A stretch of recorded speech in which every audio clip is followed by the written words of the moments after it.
ever feel like your brain is going to explode with sleep deprivation and questions and concerns and anxiety all around parenting? Yes, I do for sure. Hi guys, welcome to the Mindful Mommies podcast. Mindful, full as in F-U-L-L.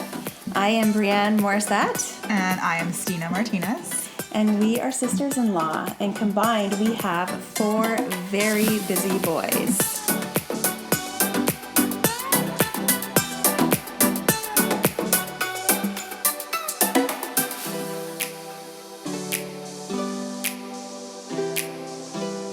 Hello everyone, welcome to the Mindful Mommies podcast, episode number 7. We are super excited to announce our next guest today. Her name is Desiree Cluff, and she is the founder and operator of Rockababy. She calls herself the baby guru and is one of the top sleep consultants for children in Vancouver BC. Desiree attended Erickson College, where she studied life coaching and Neuro Linguistic Programming, an approach to psychotherapy based on the awareness of the power of language to affect behavior and stimulate the mind. She also has a Masters Practitioner in Neuro Linguistic Programming and over 17 years of experience working with children, babies, and toddlers. Desiree has always wanted to help others, and from a young age, she knew she wanted to work with specifically children. I have known Desiree for several years, and of course, when my second child was not sleeping, it was her that I called upon. What I love so much about Desiree is her caring and empathetic nature. She really takes the time to get to know the mother and where she is emotionally, and based on that, she creates a plan. It was exactly what I needed as I was feeling extremely vulnerable and full of anxiety. The Cry It Out method would have been a disaster for me. That would have completely shaken my world, and I was very comforted by the fact that Desiree was not expecting that of me. We worked together to create a plan that was right for our family and right for me and my baby. Desiree has helped hundreds of families work through and build healthy sleep habits, and we're super excited to be able to share her knowledge and wisdom with you today. We are going to walk you through 6 sleep teaching methods to help you ensure that your baby sleeps through the night. Stay tuned. All right. Hi, Desiree, and welcome to the Mindful Mommies podcast. We're so happy to have you here today. Thank you for joining us. Thanks for having me. No problem. We are excited to chat with you about some of your 6 sleep training methods and also learn a little bit about how you became a sleep coach. Is that the right term? Yeah. I mean, there's a lot of terms, but yes, that's definitely appropriate. Okay. Perfect. So maybe you could just walk us through a little bit about your background and how it all started and what led you to become a sleep coach. Sounds good. So I've been doing this, I feel like forever. But, full time, Rockababy has been in business for 8 years now. So it's great and it's exciting, and I'm so grateful to work with so many families. And I really think that it's been such an evolution from where I started, which, a decade ago, I used to be a nanny. I worked with a lot of families, and then I ended up specializing in babies, and it all kind of came from just working with so many families and other kids. And my background, I went to school, I did my schooling in life coaching, and I did a master's in Neuro Linguistics and hypnotherapy, which I never really thought I was going to do what I do now. People ask me, how did it happen? And I say it kind of happened to me. I didn't pick it, but my background was just with children. And so I kept kind of bringing it back to kids, and it just ended up being something that I found really effective. But when I started doing what I do now, I was actually working with a family who hired me because the dad, he was a single dad, and he had a surrogate. Oh, wow. Yeah. Yes, I remember this story. Yeah, and it was really an interesting situation because he was one of my mentors when I was going through school, and he called me and said, hey, I want to work with you. I need to hire you. And I was like, oh my God, great. What are we doing? He was a business coach, and he was just everything I wanted to be. And he said, I need you to be my nanny. And I was like, what? That's not what I just went to school for. That's my last life. Yeah. So he said, I'm having twins, and my partner left. And I was like, oh my God. And so I loved him, and he was really just adamant about having someone to be these babies' mom, essentially, that he could trust. And so in that year, he would travel 4 to 5 days at a time, and I would be home by myself with the twins, like newborn twins. Wow. So it was just really being thrown in at first, and you had to just kind of survive, right? So it was essentially you were mama. Yes, 100%. And I had to be on with them. Like, it was one or the other of us. There was never two people on, so it wasn't like one of us could switch off. So we did things very differently. Like, I read, like, the Baby Whisperer and all these books, and we were reading books like a parent would. And so I've read all the books. Like, I've read all that stuff. And so we were trying to do certain things, and because it was only one person, it was like, okay, these kids need to sleep. Like, we cannot be doing this and functioning as one person and two babies. Yeah. So naturally, thankfully, they were pretty good sleepers, but we did practice more, conventional sleep training methods, which I don't practice now, of more controlled crying and a little bit of crying it out, and it worked, and it did work for them in a way that I felt comfortable with at the time. And I mean, today I wouldn't practice those things. But I think that coming out of that and being able to see like how much work it took and how effective it was though at the time, it's like, okay, well, this makes sense. And a lot of people were like, well, you just did this with these babies, so how do I fix my kid? Or my friend needs help. And it started becoming this thing where like everybody needed my help. And I ended up specializing nannying again, like kind of using my background more like an ECE, like an early childhood education, specializing in babies. So I worked for a few more years working with families just in the first year. So it's kind of like, corporate families who were just really needing their kids to be on a schedule. And it was like people from London, from Asia, like all over the world coming here doing this. And so it really got to a place where I was kind of doing what I do now, but for a year at a time with other families. And it was very crystal clear that I needed to create this business. And so I did. And like I said, what I did then and what I did now are two very different things. Like now I'm totally pro-attachment, zero cry it out. Controlled crying is not something I do. Everything's hands-on, parent present. And my methods that I use are totally developed by me. So a lot of the times these methods are like, oh, it's the such and such approach. Right. And I mean, I guess it's like the Rockababy approach because it's what You've developed your own way of what works. 100%. Yeah. And so there is nobody else doing what I do and using the tools I use. And a lot of the time you'll hear people say, oh yeah, we're hands-on or we're, holistic or attachment. And I find that there's so many different variations of that. And it's really important to me. Like my clients would say, well, do we get to a place where at some point we're going to have to let them cry it out? I'm like, no. Like, we really teach them how to sleep. Like, we teach the skills and we support them and we respond to them.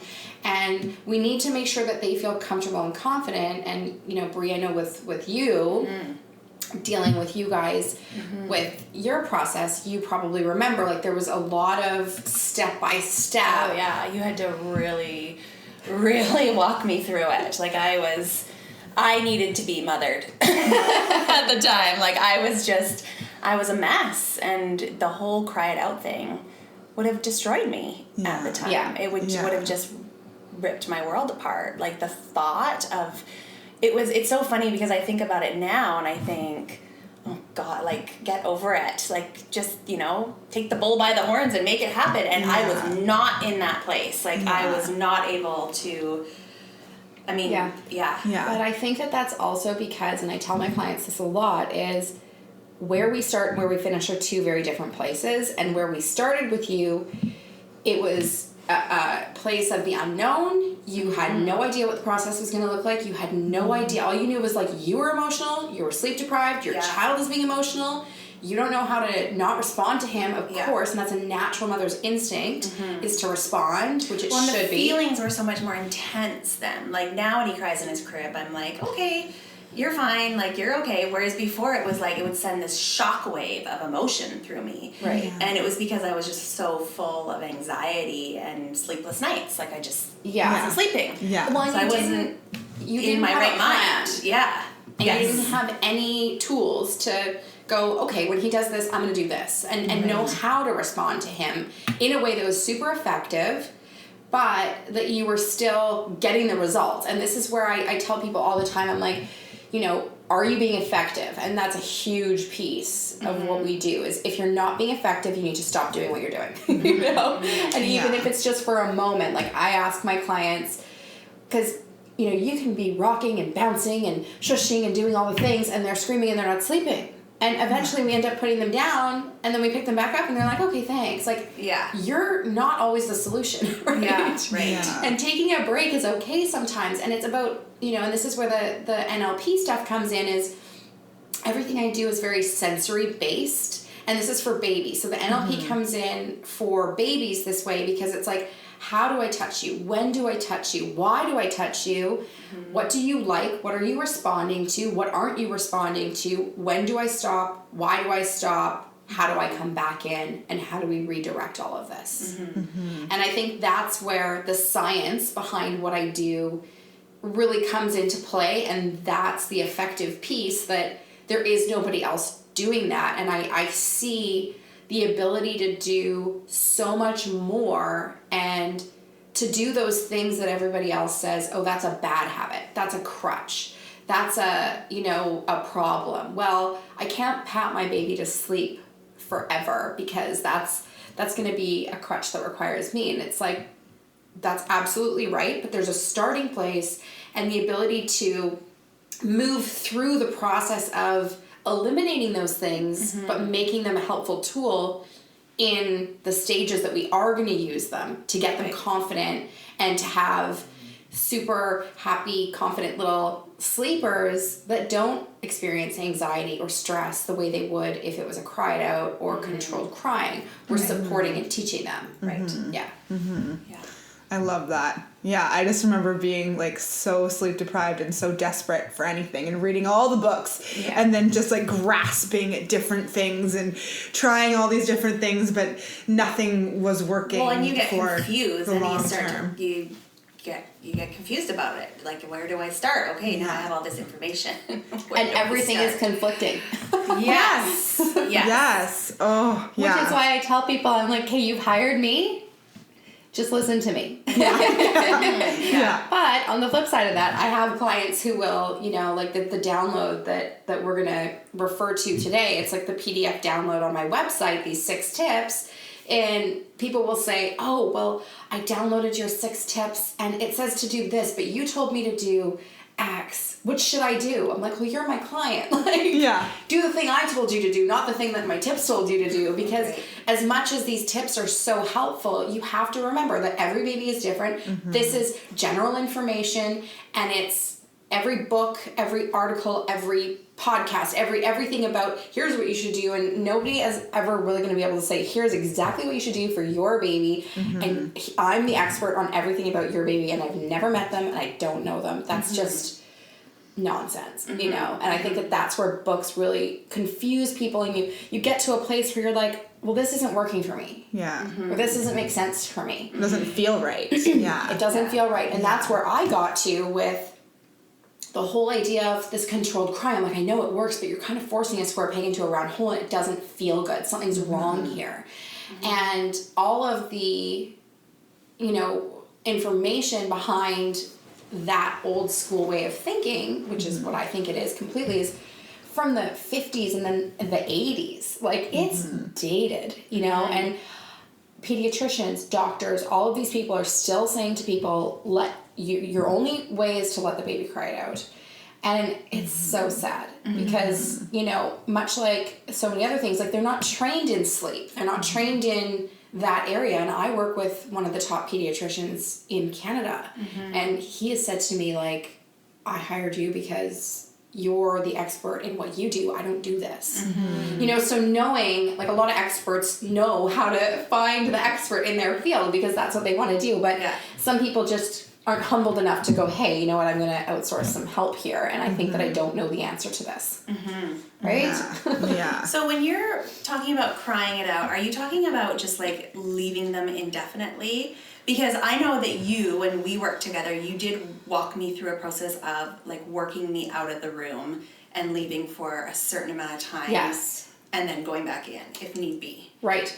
So that process, you know, well, the crying it out process, to be clear on what that is. So when people say crying it out, that's an elimination process. So like the old school method of crying it out is like, shut the door at 7, go back at 7 a.m. Ugh.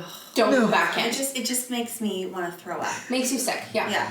So controlled crying is controlled check-ins with very little interaction. So very little touch, very little emotion. You're not supposed to look at them. You're not supposed to touch them. You're not supposed to make sounds. You're supposed to come back in and just like have a very brief engagement, or at least just let them see that you've opened the door and kind of shut the door. Mm-hmm. There's graduated versions of this where people will do the sitting in the chair method, which is not something I do either. I think that's a very, personally, if I could say so, I think it's a very frustrating method, and I've done that. I tried that with my first. Yeah, it was super frustrating. Your baby's like, why are you sitting here in this chair not doing anything? You're not doing anything. Mm-hmm. Yeah. So, Bree, with what you said about how we got to a place where you could leave, we had so many steps that led up to that we knew your child was a confident sleeper. Mm-hmm. We knew he could do the job. Mm-hmm. We had got both of you to a place where there wasn't stress or anxiety. Mm-hmm. Leaving him was never a time that we weren't responding to him again really soon. Like, I didn't ever ask you to leave him for a long period of time. No. Usually it's somewhere between 1 to 3 minutes. That's what you did with me. That's what I remember. Yeah, and it's only for the purpose of, hey, if I'm not helping you, and if I'm not being effective, I'm going to take a minute and do that little reset out. It isn't for the purpose of, I'm letting you cry by yourself now because that's what you need to do, especially in the beginning. It's usually just a small reset so that when I come back, you're going to be more willing to accept what I'm offering, which is my touch is more effective, my comfort for you is more effective, because it's like, oh, right, you're back, versus being tuned out. Right? Because if you're in there doing one thing over and over and over again, like we said earlier, they're going to tune you out. You're like background noise. It's like, I don't like this. It's not working. I don't want to do this. I'm mad. Because let's face it, anything new that we introduce, say even rocking your baby to sleep every night, or nursing them to sleep every night, or co-sleeping, all those things are fine until they aren't. And if they are, then great, keep doing them. And people will say to me all the time, oh, I know I'm doing something bad. This is wrong. I shouldn't. I'm like, that's not true. If it's working, like, I love co-sleeping. I love bed sharing. If it's working, if that works for your family, keep doing it. Mm-hmm. And I would have said to you 8 years ago, that's so bad. But I think that knowing what's working and what's not is where you really have to figure out what's going to be the right choice for you. And, just to kind of loop back to what we were saying about what we did with you, is those first steps that we took with you, we did really slowly. And we just worked on bedtime. And we got him really good at bedtime. And you were super hands-on with him to the point where it's like, he's ready for those next steps. Mm-hmm. And I always tell my clients, you're going to know, and so are they, that like, okay, you can handle a bit more now because you know exactly where you're falling asleep. I've been here and supported you and responded to you for all of this time. And now I'm going to ask a little bit more, but we're never not responding. Right. I do not have, and I'm so grateful. Like I really feel like we've mastered the process in terms of anxiety. Mm-hmm. It's taken me a long time to get to this place. Mm-hmm. And if you don't evolve, then something's wrong, I think. But, it's like seeing all of my clients have children who are not anxious is something I can say with confidence, whereas I could not have said that 5 years ago. Yeah. And that was my biggest fear is, and still is to this day, is creating a child that and most likely my children will probably have some anxiety because I have anxiety, but I didn't want to make, if for any reason that they were going to be struck by anxiety at any time in their life, I didn't want it to be worse and for me to have been part of the reason why. Mm-hmm. And how many times did I tell you, check yourself at the door? You have to show up in that room being who they need you to be because they're going to feed off of that, right? It was a lot about you. Mm-hmm. And I always tell my clients, only take on what you can handle. Because if you can't handle the whole night, and this is another thing that really, it's in our tips that we're going to go over, but it's like taking on the whole night and this whole idea of we've got to take on the night, we've got to take on the day, we've got to do all this stuff. That's not realistic. You can't do that, especially with more than one child. With one, you might be able to do it. With two, not realistic. With three, definitely not happening. Well, in one child, you can just devote like so much time to them, and it's like a team job if you have a partner that's doing it with you, whereas like if you have two, you're dividing and conquering. One is putting the other one down and the other one's putting the baby down. And I remember you saying to me, I don't care if you have to have a glass of wine before you do this, I don't care if you need to put earphones on and play like Zen music. You just walk through that door confident, knowing that you are going to get that baby to sleep. But you're going to do it in a way that is okay for you. Like, it was never a way that I felt ever uncomfortable. I mean, it was hard. It was hard. But you never felt like you weren't responding to your child. No. And that's what was number one to me, was I never wanted him to feel like I wasn't there for him. Yeah. Okay, so Desiree has put together 6 sleep teaching methods to give you the confidence to help your baby sleep. So maybe we could just start to walk through those. Yeah, and I was just curious as I was reading through them, who would you recommend using these 6 tips? Like, who when you wrote them, who were you thinking of? Like, who did you have in mind? What type of... Great question. Yeah. So, anyone as early as newborn and up until toddler. So these aren't toddler tips. Okay. I mean, some of them can be used a little bit flexibly with toddler stuff, but it's primarily for the younger, like, baby. Like, are we talking newborn baby, or are we talking anyone below all 1? the way up to, a year and a half old, essentially. Okay. Some of them maybe to 2 years old. Like, there's certain things that we can, talk about here that, like, number 2 applies to everybody, right? Which is taking on what you can handle. So as we go through them, I can kind of touch on, like, an age group that it would be appropriate for, if that's helpful. Perfect. Maybe that would be helpful. Yeah, that would be great. That would be awesome. Okay, so number 1 is you have to sleep train your baby so they can sleep through the night. Is that a tip or a myth? It's such a myth.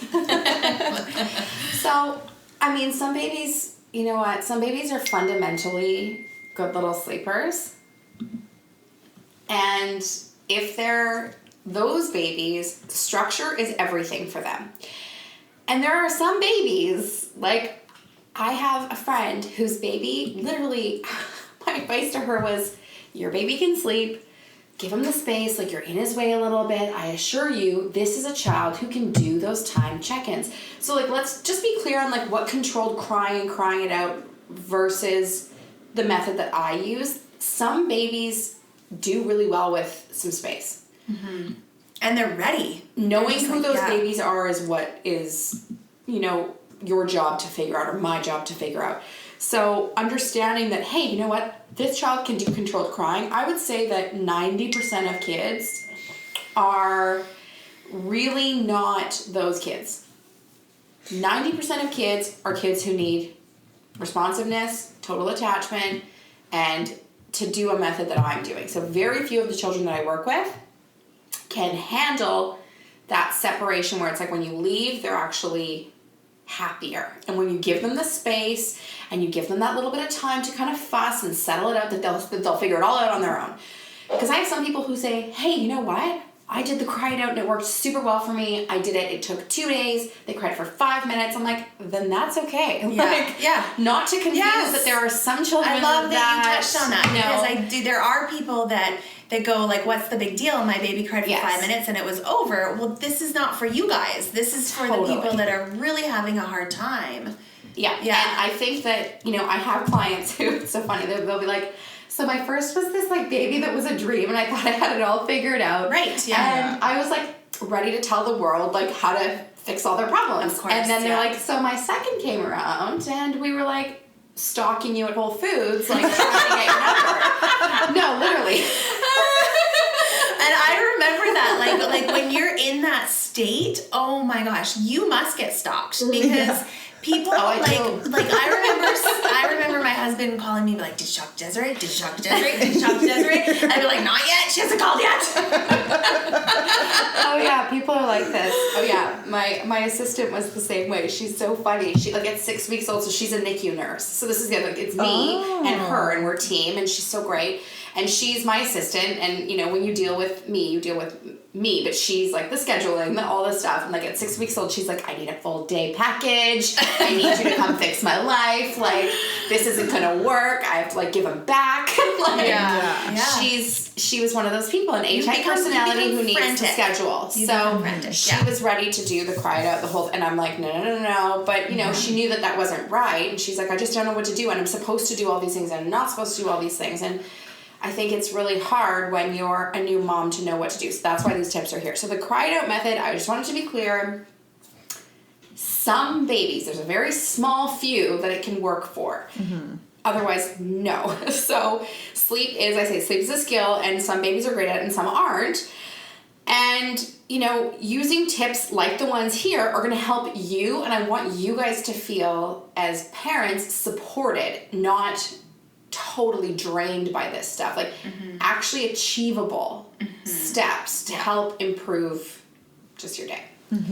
So step 2 is to take on what you can handle. Right? So tip 2. So this is a tip, okay? So tip 2 is take on what you can handle. And like I say here, it's like, don't commit to the perfect night. Like, don't commit to the whole night. Like, take on what you can handle. If all you can do is bedtime, do bedtime. But what I always say is, whatever you're committing to and whatever process, whether it's mine or some other thing that you're trying, I always ask my clients, I'm like, oh, okay, so you tried this. How long did you try it for? Did you give up? Did you quit? Did you whatever?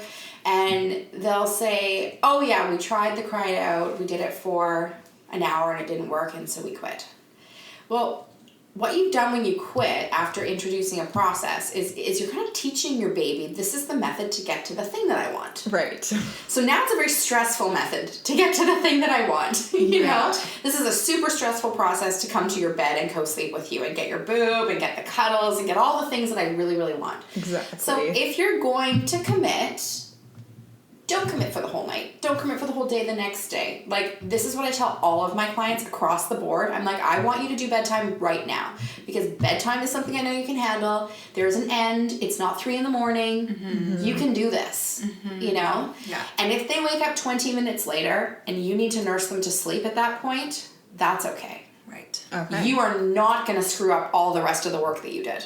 Right. So it's like, build that skill at bedtime in the new habit, and do all kinds of things. Do pick up cuddles, do all the stuff. Like, there's so many little specific things that I tell my clients to do, like cuddles, reset feeds, you know, all these extras that you can do because you're still asking them to go down to the sleep the same way. And it makes you feel better. It resets their little system. We're never stressing them out to a point where they can't come back from it. And what's the pattern that you see? Like, do you, eventually see that starts to, like, even its way out, like the baby starts to make it for longer periods of time? Totally. Yeah, okay. Totally. So that's why you say, let's start with something manageable, bedtime routine, and soon enough. And we can build on it. Yeah. When you're ready, start pulling it further and further into the night. You know, so for example, let's say a 7-month-old baby. 7-month-old baby's in big development time, right? This is not a time, if you've been feeding 4 or 5 times a night, most people will say to you, oh, your baby doesn't need to eat anymore. You need to do this, this, and this, and take all the feeds away. That's so, so horrible. Like, to me, that is just not ideal. I would say, let's work on bedtime. Let's work on stretching your first window. Let's do, you know, your baby doesn't probably need to eat 2 hours after they go to bed, but how about let's try 3 or 4, right? So 3 or 4 hours after they go to sleep, that's a good chunk of time, because the first window we want to see somewhere between 4 and 7 hours. Okay. So, and everyone goes, what? I know, that sounds crazy, but it's true, and we get there, right? So it's like, let's do a big feed. Let's keep them awake. Let's bug them a little bit. Don't just let them pass out on you. Like, give them a good feed, get them back down, and then figure it out from there. If they wake up in between that, after you've been practicing your bedtime for a while, and you feel like, hey, you know what? They woke up an hour and a half later. I'm going to try the method again. Do it again. Time not to try the method in the beginning is like 3 or 4 a.m. Drive for sleep is really low. Right. Don't try it then. You are not going to win any battles at 4 a.m. Yeah. Like, feed them, get them back to bed. So, baby wakes up at 4, and you're just like, do what you normally would do, which whatever is if you want need to pull them into bed with you, finish out the rest of the night in bed. 100%. You're saying? Whatever gets them back to sleep. Whatever gets them back to sleep. Do the co-sleep, do the feed, do the rock, do the bounce, do the crazy, do whatever, get into their crib. I don't care. Yeah, right. Because okay, got it. Yeah. Okay. Does that cover number 2? Okay. Number 3. Yeah. Number 3, I'm going to create confusion. Myth. So by I'm going to create confusion, people think, oh, I'm doing this at bedtime and then I'm doing this other thing over here and they're not the same, so I'm going to create confusion. That's just not true. And I can say that from experience because I have done the other way where it's like you do the whole night, you do the whole day.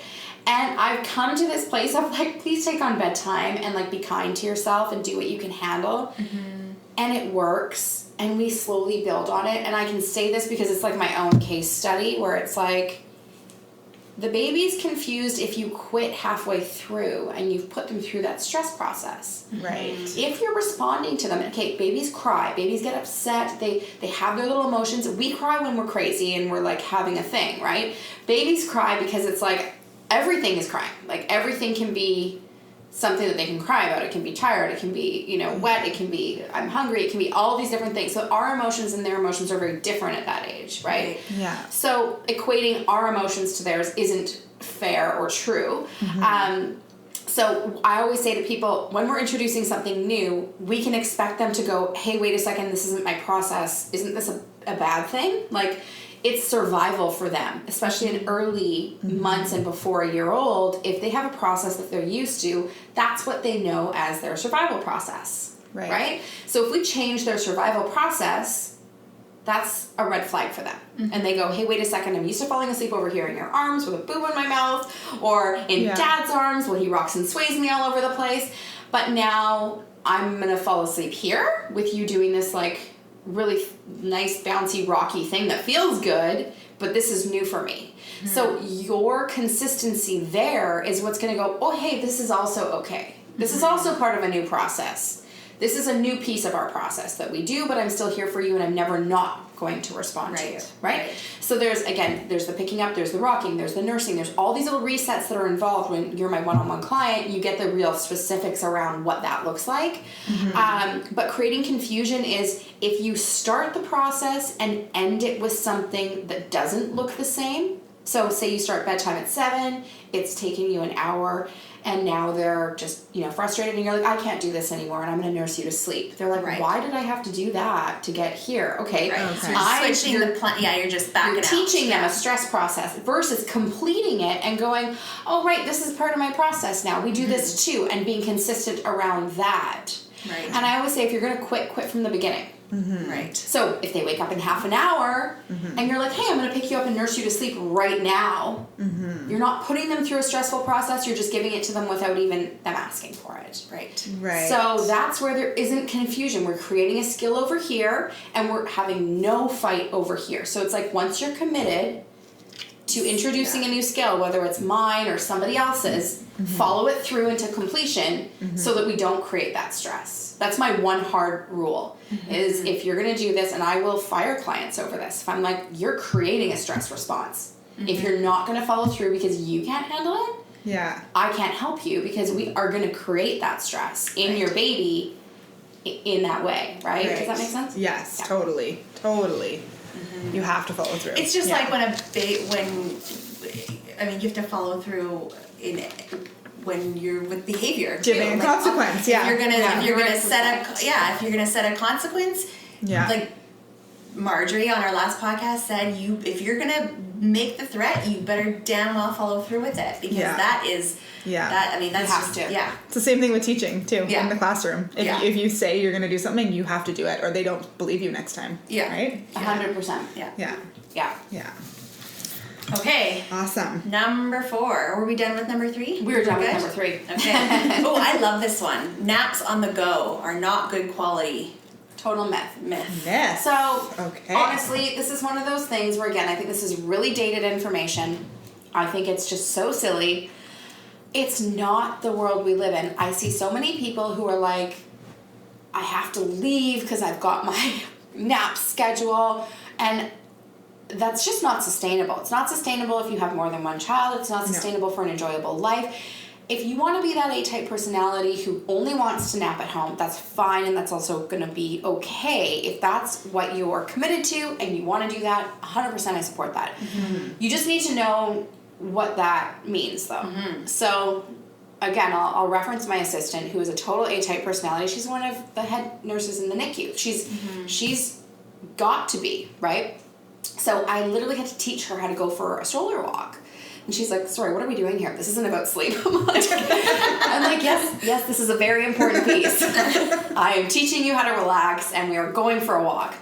And she's like, that was one of the hardest things for me, was to let go and go on the walk and be just in that moment. And now it's one of the best things. Like, her child is a champion sleeper. I've been with him since he was 6 weeks old. He's also just fundamentally a pretty good sleeper. But being able to sleep on the go and sleep at home are really important skills. Do both. Because the last thing you want to do is be that person on vacation, and this has happened to me so many times. I get the phone call from Hawaii. What am I doing on vacation? My kid will not sleep in a stroller. You need to help me get them to sleep in a stroller. They'll only sleep in their crib. I'm like, well, I talked to you about this 2 months ago. And we've missed the window. Right. And now you're stuck in this, like, you're stuck in the hotel room in Hawaii. Not fun. That's prisoner. That's our vacations. Like, I never even thought to do that, and I'm thinking, like, because my youngest goes down right dead center in the middle of the day, and it just disrupts everything. It's like everything needs to stop. And then not only that, my oldest comes home with us, and he has quiet time, which is actually kind of nice because I get a chance to, like, relax. For sure. But then how nice it would be, a perfect example when you're on vacation to just go for a little walk with the baby, and then you all stay at the beach. See, I always thought I was doing this wrong, but I was stubborn. I was like, no, I'm not going to let my kids, like, completely control my life. And I have friends that, and you too a little bit, you're not so strict, but I have a friend who's very strict about nap times. And she was like, no, I am home at noon, no matter what. Like, she would not stay out, like, 1 minute past noon, where I would be like, oh, whatever, I'm just gonna walk, and if the baby sleeps in the ergo or sleeps in the stroller, and then I used to live in an apartment with an elevator, so I could easily, like, wheel the stroller into the house, and the baby would just keep sleeping in the stroller. It was amazing. And then with my second, my first was in school, so I couldn't. At the time. No, I couldn't, because I'd have to go pick him up. And so if we napped at home, it always ended up failing because I would have to wake him up to get him into the car to take him to pick up from school. The transfer. And the transfer wouldn't work. So, it's something where I feel like if you can do both, you're really winning at life, you know? And when you're down to one nap, it is trickier, and it is something where you end up kind of being at home more because they're having this big, long nap. But the idea of, like, telling people that a stroller nap is a terrible nap, it's like, well, why don't you tell me about how long that baby's sleeping for on that stroller nap, and then tell me how terrible it is. And your peace of mind, and you're out in the fresh air. There's so many positives about the motion nap. Don't be hostage to sleep. Like, it doesn't have to happen, you know? And trust me, because I've done that before. And I know that you can do the other way. Like, I'm that, like, transformed person where I'm like, don't listen to that. Like, don't listen to the things I used to say. They're lies. I love that. Don't be hostage to sleep. That's so true. Yes. My biggest struggle, like, becoming a parent was feeling so trapped in my house, trapped by breastfeeding, trapped by naps. And so, having that philosophy of, don't let it make you feel trapped. Don't let it make you feel like a hostage. You can still go out and do things, and it's okay. Again, my assistant, she's such a champ mom, and, like, she is, like, one of those people where you tell her to do something and it's, like, to the letter. And she's, like, my model client, hence she turned my assistant, because it was like, she's like, I got this. I'm like, you do. So she will, they travel a lot, right? So they go to Whistler with family, and she's like, we get adjoining rooms. He's so confident in his sleep, like, so confident in his sleep that, and this is the thing where she contacted me at 4 weeks old. Okay, and people are like, what are you doing in a sleep training? I'm not sleep training him. We're building healthy, age-appropriate habits, and we're carrying them through. We're going to keep building them over his milestones, and everything that happens, we're going to keep on building. Early intervention. Yes. We know all about that. So, you know, for her, it was teaching those skills over and over and over again. She's like, oh my God, it never ends. There's always something new. I'm like, I know. So she'll literally be on holiday. She'll put him in a pack and play with his little, he loves his little, he's got his sleep suit. Sling? No, what's it called? Why am I Jumper or onesie? Or onesie. No, a sleep sack. Oh, sleep sack. With a little tag on it, and it's his comfort, and he rubs it, and he's like, good night. Like, literally will wave good night to them, and they'll leave the room. This is somewhere they don't know. Yeah. A foreign room, never slept here before. Night, like, see you later, bye, mommy.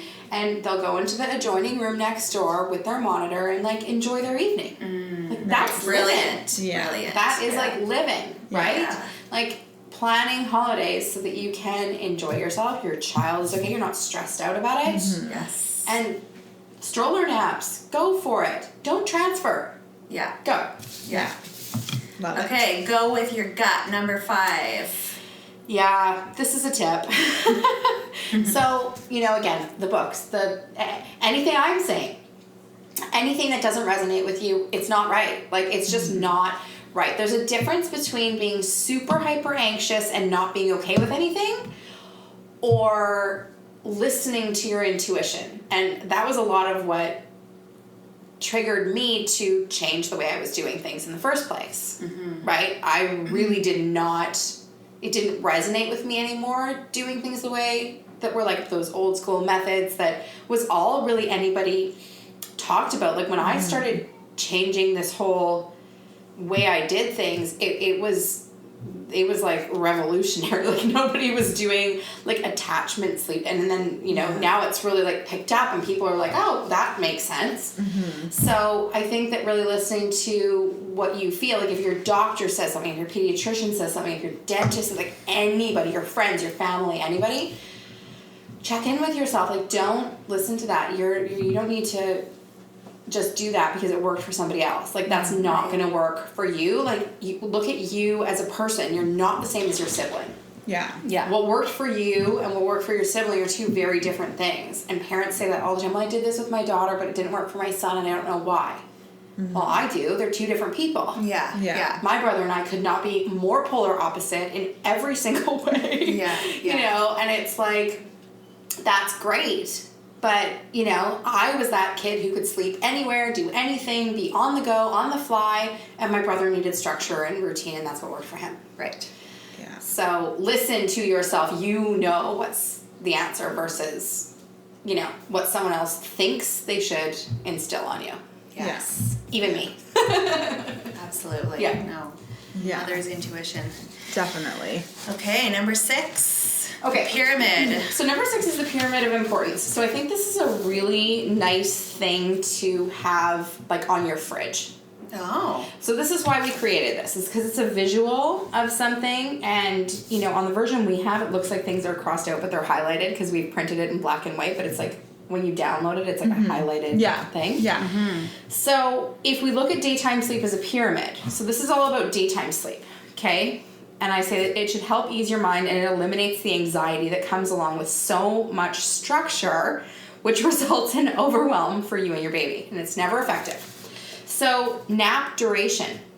So protecting and allowing the longest nap duration. So if that means a stroller nap, if that means your baby falls asleep in your arms, like this is while you're introducing new things, or say you're dropping a nap, or say you're trying to extend your nap because you do need to drop that nap, or you're looking for longer awake windows because there's something developmental going on, right? This is going to be the most important thing. So to protect that nap duration is number 1. We don't want little 20-minute naps all day long. So if that means that you need to hold your baby because your baby will sleep for you, on you for 2 hours, and that works for you, do it.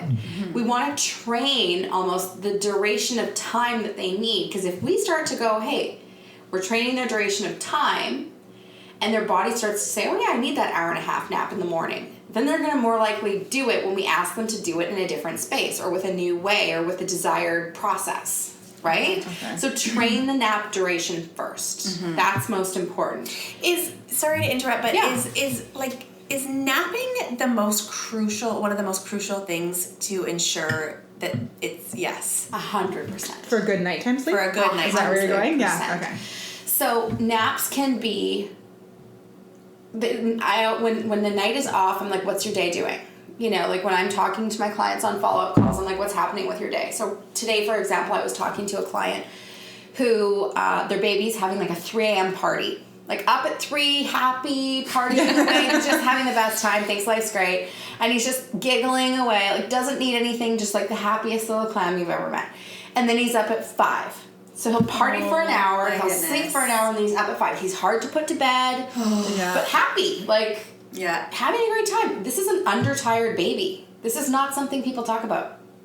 People do not talk about being undertired. It's a huge topic in my world. Oh. So this child is having the wrong kind of daytime sleep because I'm like, sorry, he's going to bed happy and taking a long time. He's waking up in the middle of the night. He's happy. He's waking up at 5 a.m. and he's happy. Right. Mm-hmm. And he's having 2 to 3 30-minute naps a day. Oh, wow. And he's 11 months old. So this is a baby who's transitioning to 1 nap and instead is having 3. Oh. So he needs to be extending his awake windows because what happens is, and it's really interesting because when you have this baby who wakes up super early and who's up, of course they're tired during the day. So we go, oh gosh, I've got to nap you, right? Mm-hmm. So we end up napping them at 7:30, an 11-month-old napping at 7:30. That's wrong in terms of timing, right? Mm-hmm. It's not wrong. It's like timing's off. Yeah. That shouldn't be happening. So we need a bigger awake window. So it's almost like you've got to fight through it and go like, oh, we've got to just tough through this and get through this period. And push you and push your awake window so that you can get a better quality of sleep when you do sleep. Not these little cat naps that are catching you up all day long. Because when you sleep at 7:30 and you're 11 months old, you only need 20 or 30 minutes to make you feel okay. Right. So if you know your baby sleeps well in a carrier, do not be putting them in the carrier to fall asleep or at the wrong time of the day. You use that carrier for... Use it to be effective. Right. Exactly. Okay. Right. So what you want to focus on is awake windows are really important. So that's kind of the next thing on this pyramid is like your awake windows are so important. And if they're off, your whole day is off. Right. Your night is off, your day is off, and knowing like what age and what naps should look like, because if you go beyond that, like you're looking at an 11-month-old who should be on he should be on 2 naps, but some transition early, and at 11 months they start to want to do 1, and that is on the early spectrum for sure. But I have a handful of 11-month-olds that are on 1 nap and that works for them. Then I have a handful of 15-month-olds that are on 1 nap and that works for them, and they keep their 2 until they're 15 months. We can tell because of what their sleep is doing at night and during the day. So if a baby is having 10.5 plus hours at night and 2 hour plus naps a day, I'm not worried about that yet. But what'll start to happen is what I just described, where it's that funny night, a funny morning, super early waking, funny short naps. That's a baby dropping a nap, but we think, oh no, you're tired, let's give you another one, And you can prevent it again.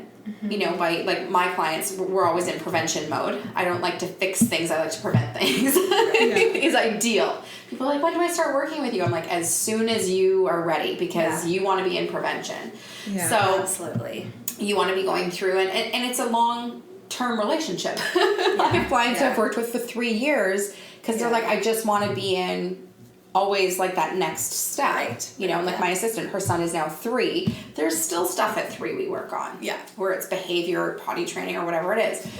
But really, with this next awake, you're on for potty training. Totally. Behavioral and toddler, like potty training stuff, totally. So I think that looking at awake windows is so important for the whole, like when I say I work holistically, like people are like, well, what does that mean? Like, well, and that's such a catchphrase to like throw out. People are like, oh, it's holistic, it's organic, it's, it's responsive, it's attachment. Like we can say all those things. What does it mean though? It's like, I'm looking at, are you uncomfortable? Have you had enough sleep? What are you eating? How was your labor? How was your birth? Did you have a really traumatic birth? And is your child having like major attachment disorder? And if they are, we need to work on that. And people are telling you to cry it out when really your baby was taken away from you for the first 12 hours and you didn't get to see him. We need to work on something else here, not more detachment. You need to co-sleep. I had a mom crying on the phone to me being like, you're the only person who's ever actually made sense to me by telling me my baby needs me. Thank you. I'm like, you don't need to hire me. You need to continue co-sleeping until you're ready, because he needs you. So that's just, sorry, I ramble off onto my other stuff, but it's really important, right? Yeah. So I think that it's not just about this can go into such a broad reach, but this stuff is all just so very like specific in terms of like this pyramid of importance. These are the most important things. Again, like I said, protect that nap duration. Your awake windows are so important because they set you up for your night. They set up your day better. If you notice your day is really going off, there's something off with your awake windows, and you either have an undertired or overtired baby. Undertired, they're happy, they're going down, they're taking a while to go down, they're having a short nap, they're waking up happy. They're having a party at 3 a.m. or 2 or something in those, lines. And then they're waking up at 4 or 5 a.m. for the day happy. Right. Okay? Overtired, cranky, really fussy. You can't console them. They're awake. They're fried. They're cranky. Right. Okay. They're going down cranky. They're sleeping for a short duration of time. They're waking up cranky. Got it. Okay? So method. So this is the third thing in the pyramid of importance, and this is choosing methods that will allow your baby to sleep best in order for the above to be successful. So the nap duration could mean choosing a method which means the stroller to be successful, the car, the carrier, the crib, co-sleeping, nursing to sleep. Allowing those things to be successful, I care way more about when and how long your baby is sleeping versus how they're falling asleep. Okay. I would way rather you nurse your baby to sleep at the right time and they get an hour and a half nap than that you force them to go to sleep, fall asleep and wake up in the same place, fall asleep drowsy and give me a break. That stuff's not easy to do. You have to really build the skill, which is why I say build it at bedtime. Don't bring it into the day first. Practice at bedtime. Practice it for a couple weeks, then bring it into the day if you want. They've learned the skill. They've started to practice that skill. It's like a muscle, right? And it's like now they can practice it during the day. Okay, so if somebody is confused right now, what you're saying, because I'm trying to get it all, wrap my brain around it all, what you're saying is take the pressure off about where they end up sleeping through the duration of the night and just focus on the bedtime routine and make sure that they fall asleep where you want them to fall asleep, which is most likely in their crib. For bedtime, yes. For bedtime. For nap time, not for nap time. I don't care where they fall asleep. I care when. Right. And for how long. Right. Okay. I would way rather you go for the stroller walk for 2 hours at 9 a.m. Versus go for a nap in the crib independently at 7:30 because they're so tired and sleep for half an hour versus a 2-hour nap in the stroller. Okay. That's not the same quality, right? You're going to get better quality. Everybody's going to have a better time on that stroller nap, right? Right? And it's like, just make sure your awake window's right. Make sure that you're protecting the duration of sleep. And the method is kind of last. Like, do whatever you got to do to get that baby to sleep at first. And then bring in the method that you want. Once we've trained the duration and we've got the timing right, then you can start to implement a strategy. Got it. Okay. Right? Yeah. Okay. This is one that people really are surprised by. So, activity. I can't tell you how many people don't get out. Yeah. Like, I have clients all the time. I'm like, so, talk to me about the physical activity. It's like, well, we've got this little playpen area here in the living room, and the baby plays there, and we play all day. I'm like, okay, that's great. It's awesome. Yeah. And super familiar. Yeah. Yeah. Same environment. Right. No sensory activity. No outdoor play. Yeah. And even if you go out, but people are like, well, yeah, we go out for the nap. Right. Okay, you go out for the nap. Yeah. Right. Yeah. So you go out into the fresh air for the nap. Yeah. Go out before the nap, go to the pool. Again, I'm going to use Tara because she's just my model client / assistant. Because to the letter, it's like when she had her son going through any sleep regressions, which everyone is like, oh my God, sleep regressions, and we'll touch on that, I'm sure, but like, she's like, what do I do? I'm like, get him tired the right way. Yeah. Go to the pool. She's like, go to the pool? How often? I'm like, as often as you can. She's like, I'm going every day. Yeah. And Whatever she did. works. She's like, I will go every day, and if I never see that pool again, it'll be too soon. But it is that physical exhaustion. There's a sensory play. It's water. Go outside. Let them touch grass. Let them be on a swing as early as 5 or 6 months old. As long as they can sit up, go on the swing with them. Take them places where they're like, wow, that's an interesting environment. This is different. Yeah. Take them to the story time. But whatever you do, please don't sign them up for a bunch of classes that they're going to interrupt their naps with. You don't know what their naps are going to do until they're on 2 naps. Right.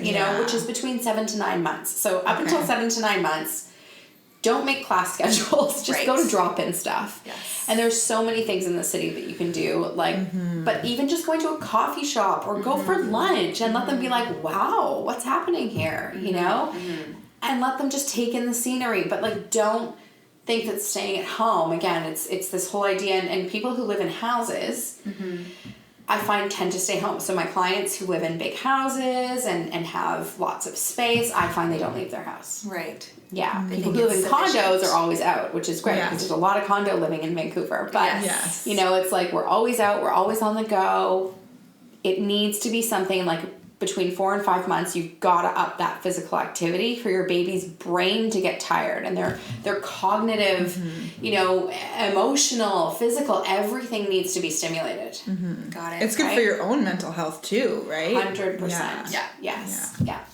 So, and then lastly is consistency. So give your baby consistency so that they know what to expect. So this is what I was saying with, bedtime. You got to follow through. You got to be consistent with what you're offering when you're offering it. If I'm like, oh, sometimes I do a little bit of this and a little bit of that and it ends a different way each time, that's not consistent. But hey, every time I introduce this method, it ends the same way. Every time I put you to sleep, consistency could be go for the stroller nap. People are like, oh, I tried it, it didn't work. I'm like, well, how many times did you travel? Twice? Well, try it for 2 weeks and tell me if it works. Yes. I've never met a baby as a nanny for God, I was a nanny for so many years. I feel like I nannied for half my life. Yeah. But I've never met a baby that won't nap in the stroller. Yeah. I really haven't. I've never met a baby that won't nap in the stroller. And I've never met a baby who I can't put to sleep. Physically me, and I will go and I will put your baby to I will be in the room, be like, hey, let's do this. People are like, on a second, this is happening. It's just a matter of how long is it going to take, how much consistency do you have to follow through with here, and what does that look like? So be consistent, practice it. If you don't practice it, you're going to lose it or it won't happen. Isn't consistency just key with anything in life? Yeah. It's funny how people just want immediate results, and that's 100%. The thing is that it's repetition. You have to. Everyone needs to know what to expect and to get into that routine. And this just goes with anything in life. Well, these are amazing. The whole time you're talking, I keep thinking, I'm like, oh my gosh, why didn't I call you 7 years ago when I was losing my mind with my firstborn? I told you to cry it out. That's why. There we go. You're having another one. I'm gonna be. This is my third, so now I have you. I'll be an expert. Everything will be perfect. Yes. It's gonna be way easier with 3. Yeah. Oh yeah. Oh, that was fantastic. I feel like that was super manageable and a really good takeaway for people. So great. Thank you. Yeah. Should we just? We have a few questions that maybe we can just run through. And people can find these tips on the website. So you can download them. If you go to rockababy.ca, you can download them. I don't know if in your show notes you can link it. We'll have them in our show notes. Okay, so there's, it's just a PDF you can download, which is easy. So I wanted to make sure there was a takeaway for people to be like, what are these tips? And I love that. We will also have your website on our link tree on our Instagram. And where else can people find you? On Instagram is Rockababy Guru. Okay. And then I have a private Facebook group page, which is really great for moms. It's just a support network, which is amazing. And it's called Rockababy's Baby Talk. Okay. Yeah, and it's a private group. I've done a bunch of videos that are in the archives there, Q&As and stuff and different topics. But it's really just a nice, support group where people are just there for each other. It's unbelievable how many people are part of that group. And when you're a mom going through this time, which is, you can feel so lonely. Well, there's somebody else awake at 3 a.m. where you're like, what is happening? Yes. And you can actually, have conversations with other moms that are going through the exact same thing. Or a video to watch. Yeah, exactly. Okay, so first question is tips for when. So these questions are from our Instagram. Oh polls, yes, thank you for yeah. So thanks. So we put out a question for the Instagram followers, and we have a few questions for Desiree here, not too many, but first one is tips for when baby is teething. So tips for when baby is teething is one of those things where you have to just get through it. So when your baby's teething or your baby is sick, I always say try to get them, like if you've been practicing putting them down a certain way, keep doing that, but offer them a little extra help. Maybe nurse them a little longer, or especially if they wake up in the middle of the night, like offer extra feeds, offer more. They're uncomfortable, you know. If you need to offer them something to make them more comfortable, like, you know, some homeopathic remedy or medication or something like that. If you're going to do that, make sure that you do so that you know that they're okay. When it's really bad, it usually only lasts a few days. So for the mom really to just encourage them that this is going to pass. It's not really anything you can do about it. Yes, but don't throw everything out the window. Like, don't throw all your hard work out the window. If your baby's falling asleep a certain way, it's like us. If I have a cold, I still fall asleep the same way. I just take some cold medication, or I use a neti pot. It's like, fall asleep the same way. Don't be like, oh, look, so this happened and now I'm co-sleeping with you again. This is fabulous. So it's don't really easy. Same with when they're sick. Feed them more. Be there more. You know, obviously if they have a high fever, different story. If something's like urgent and they need medical attention, different story. But I think that if they're just a little bit, you know, off, or they're teething or they're uncomfortable, offer them more help, ask them to fall asleep the same way so you don't lose everything you've put in. Okay. Perfect. Okay. Is it possible to retrain a 4-year-old? Sure. Yes. I work with toddlers all the time. I'd like to know a little more details on that question. Well, I think that's another episode. I think so. Because that's a whole nother can of worms. Like the toddler thing is very much a behavioral you know, piece where with babies we have to really learn that skill and teach the skill, whereas toddlers it's emotional, it's behavioral, it's attachment based as well.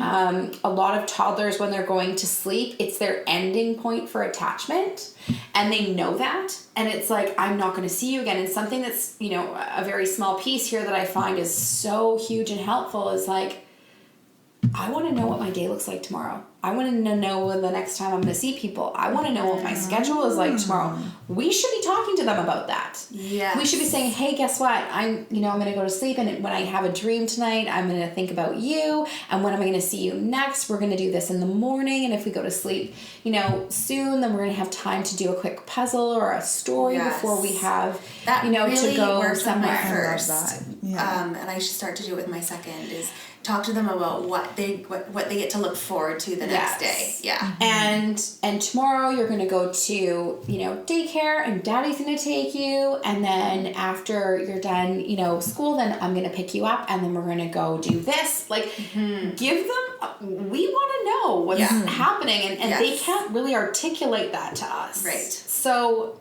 being able to do it for them is something that will probably give them a lot of peace of mind. Yeah. And you better go to sleep now, because then the sooner you go to sleep, the faster you get to see so-and-so. Yeah. The sooner you go to sleep, the sooner you'll wake up. Has worked miracles for my first baby. 100%, yes. Okay, so I have a 5-week-old that will not sleep in their bassinet anymore, and now I'm co-sleeping.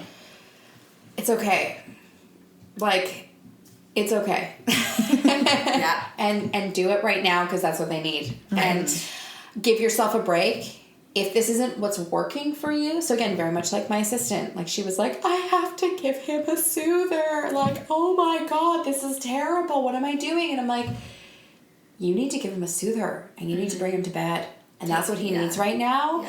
And I would say if you had any kind of, you know, any kind of intervention with birth at all, whether it was C-section, you know, there's so many times where how often do we not have intervention? It's a lot less than, you know, we think now. And I think that there could be something going on where your baby's so little, they really need you at this point. And not beating yourself up about, I shouldn't be doing this. It's like, that's what you both need.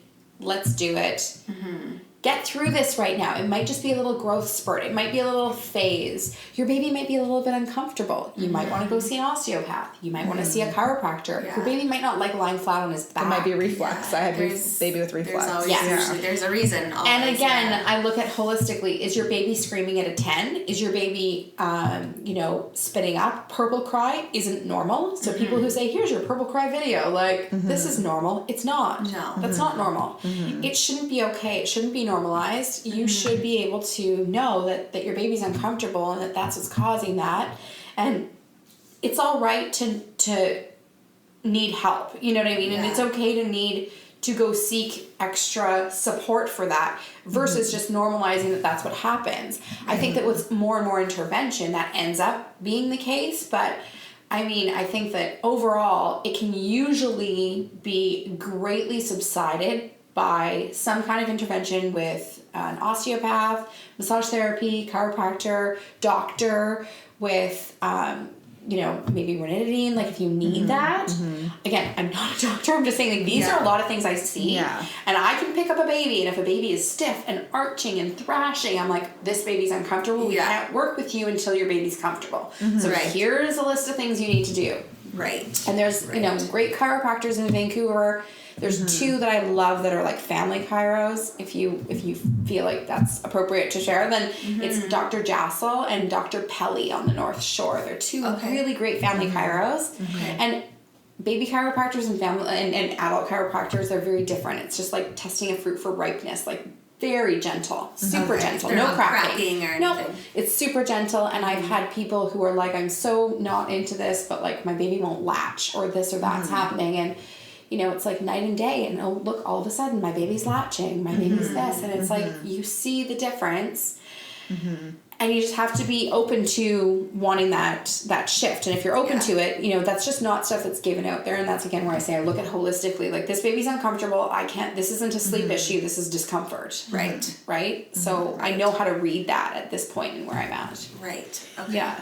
Okay. Now, I co-sleep most of the time with my babies, and I'm just wondering if you have any quick tips for safe co-sleeping, because I know that's like often a lot of anxiety is around it. I was never allowed to co-sleep. My husband would not let me, and it was it always felt very unnatural, like not co-sleeping with my baby. So yeah, I would love to hear quick. I mean, I know it's not quick, but that it's controversial, so you have to go with like, oh, you're not supposed to. I think that mattresses on the floor, things like that where you're not high up, making sure that your baby can't fall, obviously. No blankets, firm mattress, pillows, like those kinds of things need to be out of, temperature of the room needs to be like 19 to 20 degrees, so not hot. Okay. Because heat is something I talk about with a lot of my clients. I'm like, what's the temp? Like, I need to know the temp. What's the baby wearing? What are you wearing? Like, how hot are you? Obviously, alcohol, stuff like that, like, no.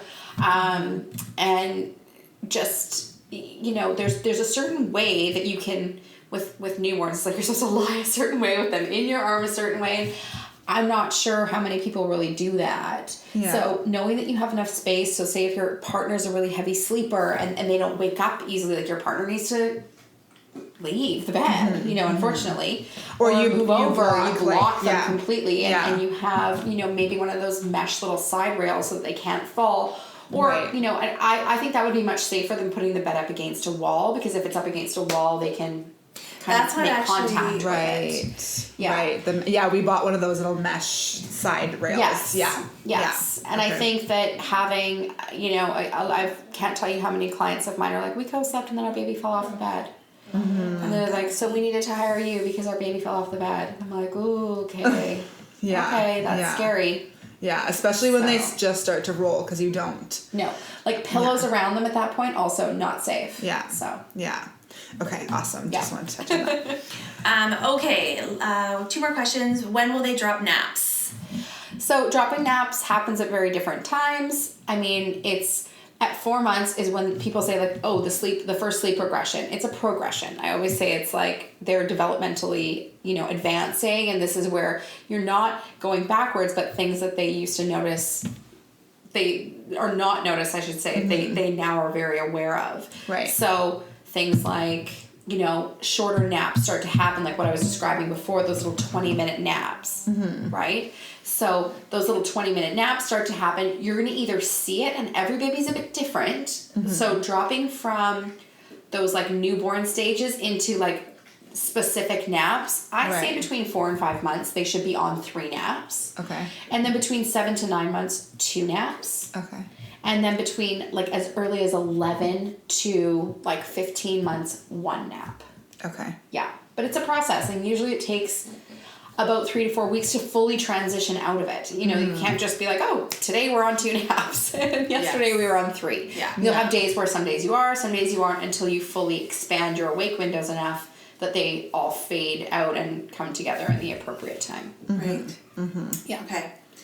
And then like 1 to 0, like my 4-year-old is still every now and then will nap.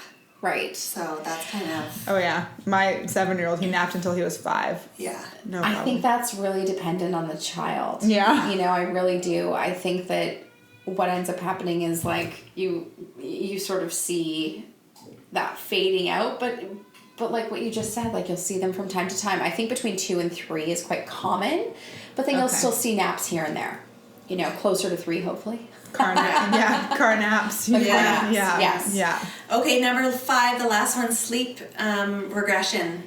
Just what do I do? What do I do if there's a sleep regression? Well, honestly, like the big ones are 4 months, 8 months, 18 months.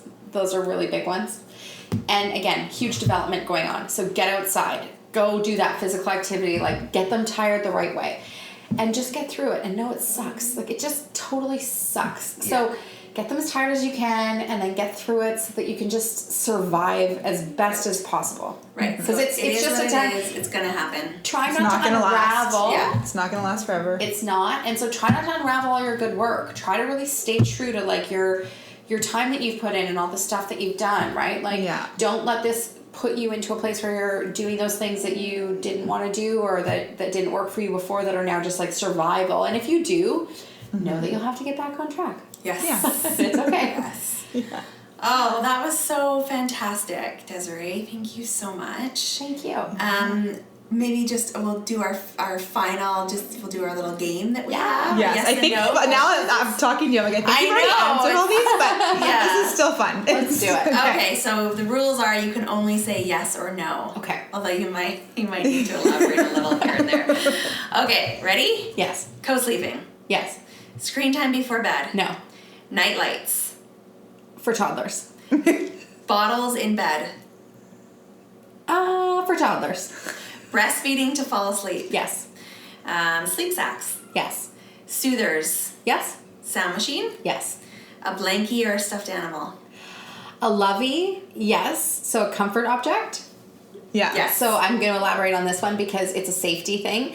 So a blankie or a lovey or something, I love. I love the Aiden and Ane brand. They're like I think it's a little elephant head with like a little blanket on the bottom, and I like them because they're breathable. Mm-hmm. A lot of the loveys or comfort blankets are synthetic material. And that's super dangerous. So I think that we need to just be mindful of what's in the crib with our child. Okay. Mm-hmm. Yeah. Okay. Great. I think that's it. So one more time, let's just tell people where they can find you. Yes. Okay. Your so website? it's Instagram is Rockababy Guru. Okay. And my website is rockababy.ca. And my Facebook group page is Rockababy's Baby Talk. Perfect. And the download that we just is on my website. Today. Yes. So if you go to my website, just rockababy.ca, there's a bar at the top, or there's a little pop-up that comes up, and it will say download your 6 tips and mythbusters. Yes, and when you get your download, remember to put that pyramid on the refrigerator or wherever you can see it. It's super helpful. And we'll be linking everything on our Instagram and on our blog as well, so it's easy access. Yeah. All right. Yeah. That wraps us up. Thank you so much for being here. Thank you. And we hope to have you back for. I'll be back. Maybe the toddlers. Potty training's a big one. Let's do it. I'm dying for potty training. And toddler sleep. Definitely. Do it. So right. Okay. Thank you. It's the end of our episode today. Thank you so much for listening to the Mindful Mummies podcast. And if you like what we have to say, please subscribe to our channel. Thanks again for listening and have a great day.